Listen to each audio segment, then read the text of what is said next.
Hi, today I will be talking about my level 3 Master Hand Knitter sweater that you can see behind me. If you're a subscriber, welcome back. If you're new to my channel, welcome. I'm happy to have you here. If you enjoy this video, please give it a like and consider subscribing. If you're unfamiliar with the TKGA Master Hand Knitter Certification Program, please check out my video that I did talking about that particular certification program. In that certification program, in the level 3, which is the last level, knitters pursuing that certification have to knit 2 original designs for their Master Knitter projects. One is a hat, one is a sweater. One needs to be Fair Isle and one needs to be Aran. You get to pick which is which. And you have to write the pattern for that garment as you knit it. The garments are only required to be written in one size, the size that you knit. So it's not necessarily a publishable pattern at the end because it's only written for one size. I've gotten several questions about my sweater. People are very interested in it. And I'm happy to talk about it. I right away knew I wanted to knit a Fair Isle sweater and an Aran hat. My original Fair Isle design idea was quite a bit different, however. I was swatching different motifs with the idea of doing a North Carolina themed sweater. So I was swatching cardinals and dogwood flowers and that kind of thing. But I wasn't loving what I was coming up with. Then inspiration struck. I saw a tunic in an athletic wear catalog that inspired me. Here's that inspiration photograph. You can see it's nothing like my finished item. But what inspired me was the swirly pattern leading into the geometric pattern above. So I looked through and found some brocade patterns as kind of more inspiration for the swirly parts at the bottom. And I started charting things in charting software. But because the swirls were very organic, or I wanted them to be very organic, I played around a lot with leading into this geometric sort of pattern. And as I mapped out some more things, I built upon my chart and did some more building in pencil, and I did a lot of erasing until I had something pretty much finished. But now I needed to decide colors. So I had the general stitch pattern, the Fair Isle patterning figured out. I knew right away pretty much that I wanted to do a section in the swirl organic part at the bottom that was more gradiated in the background colors. So hopefully you can see I used more of a cream in a very deep band and then went to a gray in the background and then went to a sagey green and then started doing a regular interval of the background colors. Meanwhile, in the foreground, I also did a gradual progression in the foreground colors, doing a wide band in the light green and going to a slightly darker green and then a very dark green. And it actually goes to a dark bluish green up here. But the colors I wanted to use in the geometric section up here were a little bit lighter, so I transitioned from the dark blue-green back to the dark green, and then to the teal, the more teal shades up here. So it's not until about here and up that you get the more traditional Fair Isle patterning of changing the colors at a more regular interval. The whole bottom half of the sweater, from the hem all the way up to the bust line, is a different gradation of colors than you would typically find in traditional Fair Isle.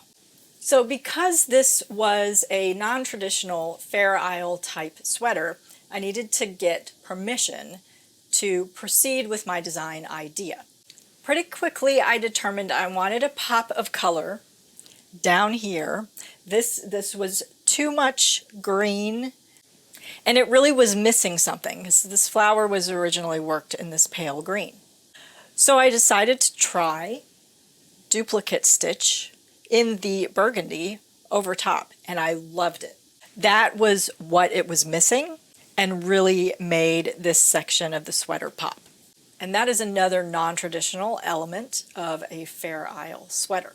Because I was using several non-traditional style elements, I needed to obtain permission to proceed with my design idea because there are very strict parameters around the Master Knitter Level 3 sweater. So I drew up a sketch. So here's my sketch. This was before I had started knitting on this sweater. I did have several swatches and I had my chart prepped. I didn't have my colors finalized quite yet, but I had a general idea of my colors. I wasn't quite sure how I was going to handle the sleeves yet or the collar, but I knew I wanted there to be no body shaping. I knew I wanted to duplicate stitch in the flower, and I knew I wanted to do the gradiating background colors and foreground colors in this section.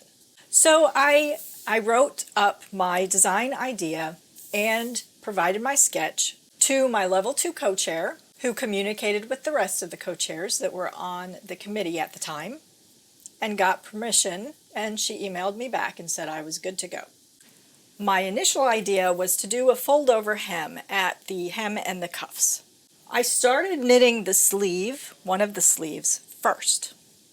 Sleeves are great as your first piece of a sweater because you can test out all of your ideas on a smaller piece of knitting.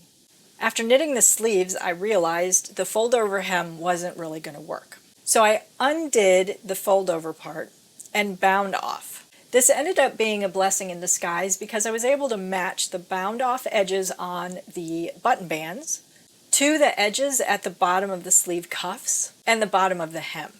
But this made writing the pattern a little bit more difficult because I had to include instructions for what I had done, which was basically use a provisional cast on and then bind off those edges.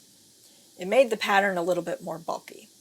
So I worked the sleeve, and as I was working the sleeve, I finalized the idea of a modified drop shoulder construction. So then I could calculate how long to knit the sleeve to and all of those things. Another thing I knew I wanted to do was cover all of the steeked areas. So to handle that at the sleeve, I did a more Norwegian style sleeve top, where at the very top of the sleeve I worked a reverse stockinette panel at the end in this green. Then when the sleeve was seamed to the body, the pattern was seamed to the pattern. On the inside there was, that flap was left on the inside, and I tacked it down, then covering all of the steek from the body. Here you can see that a little bit better. So this green portion was worked as I worked the top of the sleeve, and it was worked in reverse stockinette so that then from the inside of the sweater it presents as stockinette. This I just used whip stitch to tack it down. Underneath this panel then is the steek from the body of the sweater. After one sleeve was done, I started on the body, and as I got up towards the neckline, I figured out how I wanted to treat the neckline, what shape I wanted, and what edging I wanted to use. I decided on a corrugated ribbing to match the sleeve cuff and hem, and a higher rounded neckline with the cardigan front. The other thing I did to conceal the steeks was do a sandwiched steek at the front cardigan edge and around the neckline. So this involves, when you pick up stitches on the inside as well, and work a panel both on the inside and the outside, And when the steek has been covered, they get joined by knitting a stitch from the front and the back together. And then I continued on in a single layer with my corrugated ribbing. I had these wooden buttons in my stash, and I felt they were perfect. At the neckline, I also did a sandwiched steek, but the steek was only really present up to the shoulder. So at the top back, I worked some extra rows in green like I did on those sleeves to give me an extra layer of fabric in between this steek sandwich, which isn't really even a steek sandwich because I didn't need to steek up here. But I wanted that thickness because over here where there is a steek, there's 3 layers of knitting, which does add some thickness. I wanted that thickness present across the back of the neck as well. I swatched quite a few buttonholes, trying to get ones that I thought looked nice, and I ended up with these.